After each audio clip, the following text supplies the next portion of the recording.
So, do you ever have the disconnection between your brain saying, yes, you can do it, and your body saying, hell no, you can't?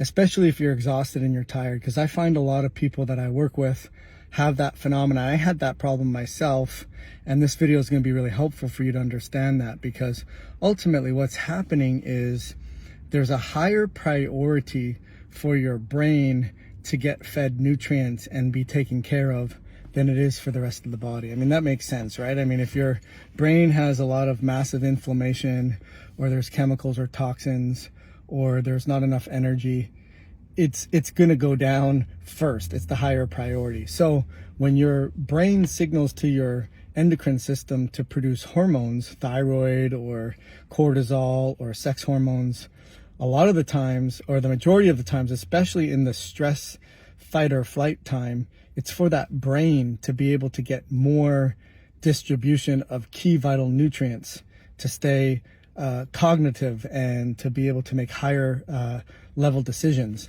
However, here's the disconnect. At the cellular level,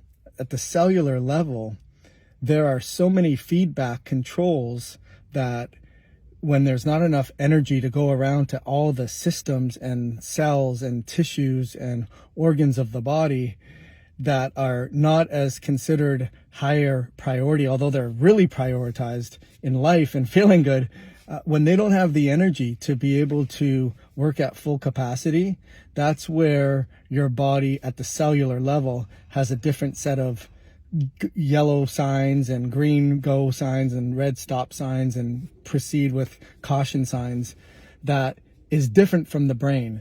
And that's the difference between like a cellular hypothyroidism and a glandular hypothyroidism, or a cellular adrenal fatigue and a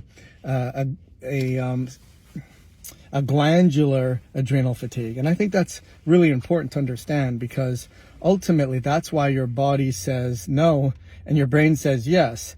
And there's a test, we do the Dutch test, that shows the cellular activity of the body deciding, does it want cortisol or does it want cortisone? And that enzyme is called 11-beta-HSD. And we see a lot of the times when the ratio of cortisone is very high to cortisol, your body is in stress mode. It's deactivating cortisol because of catabolic continuation of breakdown. And that's a problem, because you'll a lot of the time see the HPA axis upregulated, and that's where the brain is telling the adrenals, hey, you got to make more cortisol.